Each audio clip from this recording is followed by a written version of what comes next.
Hail, welcome again to chapter 10 on third declension nouns. I'm going to continue with part 2. Please listen to part 1 again if you found anything confusing. We begin with the adjective his, which means one. And a key thing to notice is that it has a rough breathing. His means one has a rough breathing, like here, his. Do not confuse it with the preposition is, okay, which means into. So the rough breathing will help you. His is nominative singular masculine. Mere nominative singular feminine. Hen nominative singular neuter. And this is how it declines. It declines like a third declension noun. So you have the stem is hen. So you have henas, and then you have mias, you have the feminine sigma ending, and then you have the enos in the neuter. Then you have any, dative singular, mia with the iota subscript, any, neuter singular, and then you have ena as third declension nouns, mian, and then hen. It follows the same third declension noun pattern. Your challenge is going to be understanding again the root here in the masculine nominative singular. The stem is n. Do you know what happened? Okay, the new drop, somehow an iota comes in to compensate, and then you add the sigma is his. My key here is for you to recognize these numbers, not to memorize them. Here is the master case ending for third declension nouns. This is what you need to memorize. It is in section 1014 of your book. Here you have this one. Here is your first and second declension nouns. Okay, first and second declension nouns, these ones. Okay, so they are here for comparison. Here is your endings for third declension. Okay? Third declension nouns. So notice that the masculine and feminine in the third declension take the same ending, sigma. Sometimes there is no ending, but sometimes, most often, this ending is sigma. So masculine and feminine have the same endings. So you need to depend on the article. The neuter has an iota in the nominative singular. Genitive, the ending is us. Dative, iota. Accusative singular, alpha, you can have the movable nu, sometimes it is there or it's not there, and or alpha. And then in the neuter, there is no case ending for third declension nouns in the singular. So that is the third declension noun case endings that you are supposed to memorize. Now, going to the next one. This is the plural form of the case endings. Again, these are your first and second declension nouns, and these are your third declension nouns. Okay, so these are third declensions. So you have first declension nouns, second declension nouns, second, first, second, masculine, feminine, neuter. So iota, that is for first and second declension. But for the third declension, this is a new ending in the nominative plural, s. We saw that in the endings of paradigms we looked at. New ending s, masculine and feminine, neuter plural, alpha. Then you have these familiar ones, un, genitive.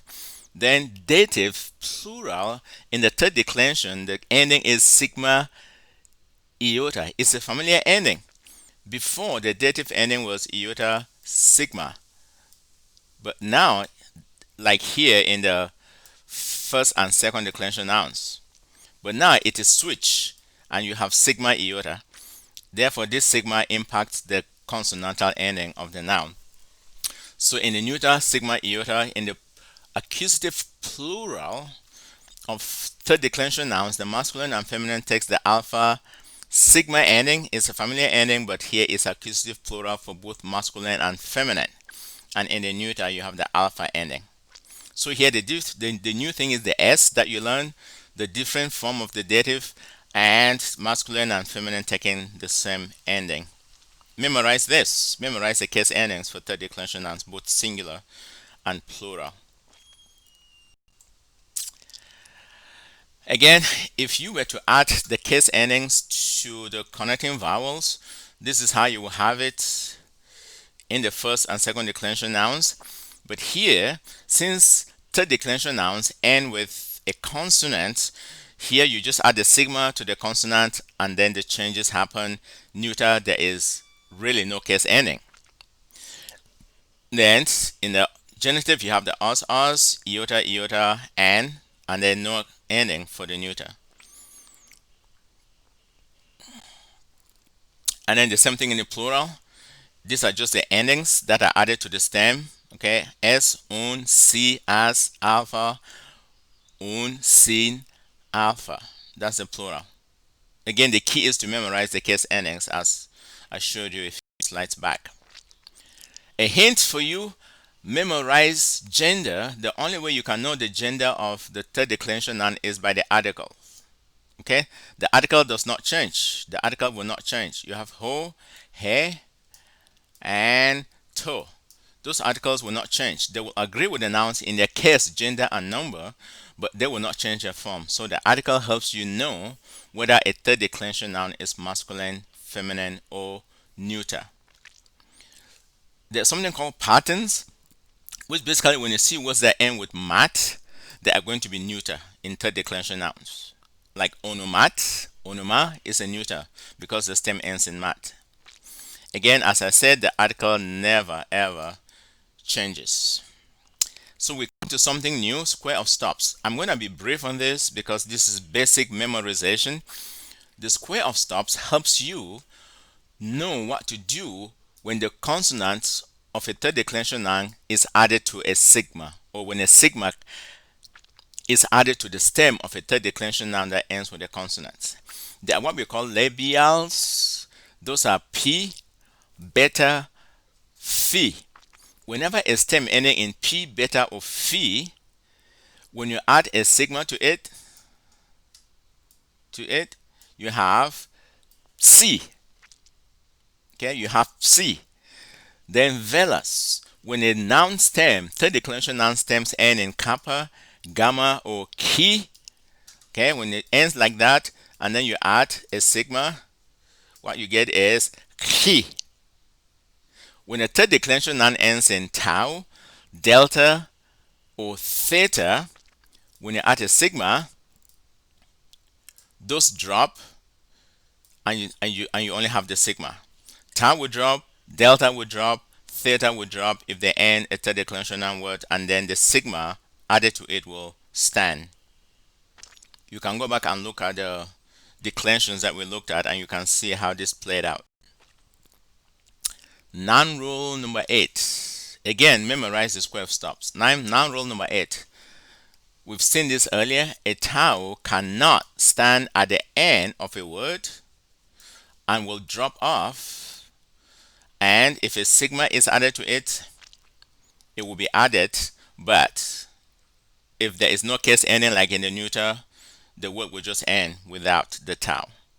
For example, the stem of onomat, of onoma, is onomat, which you get from the genitive form. This is a genitive form with the case ending us. You add, now it ends in tau. This tau, because it's a neuter, and neuter has no case ending in the singular, the tau would drop, and then you have here onoma, neuter or accusative singular. So tau, that's noun rule number 8. Tau cannot stand at the end of a word and will drop off. That is that. I will advise you to take time and read this section on pass, which is an adjective. The thing with pass is it follows a 3-1-3 pattern. What that means is the masculine follows the third declension pattern, the feminine follows the first declension pattern, and the neuter follows the second declension pattern. The nominative singular is pass, masculine. Nominative singular feminine is passa, and nominative singular neuter is pan. Now, how did that happen? The stem of pass is pant. Okay, we should get from the genitive by removing the case ending. The stem is pant. Now, when you bring that stem pant to the nominative singular, you have pant, the tau drops, okay?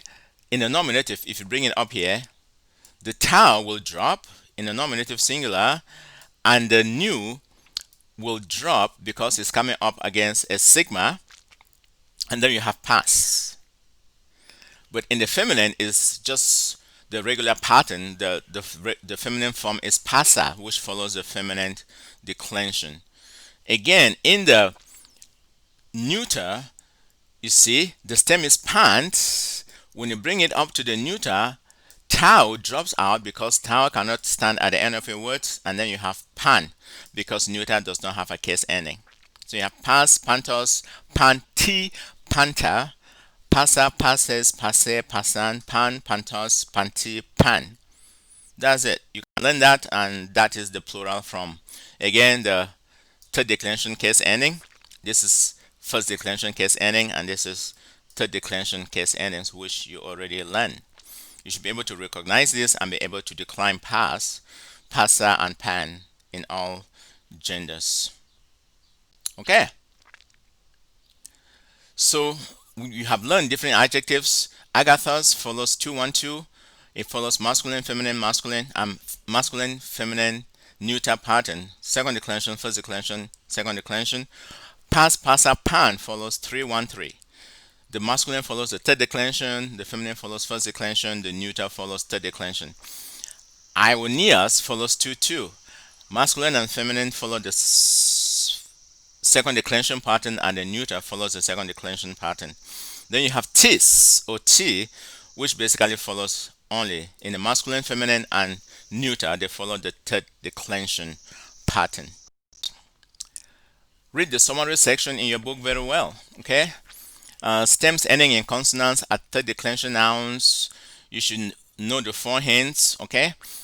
The stem shows, you should look at the genitive singular to see the stem of the noun. Genitive singular gives you the stem of the noun.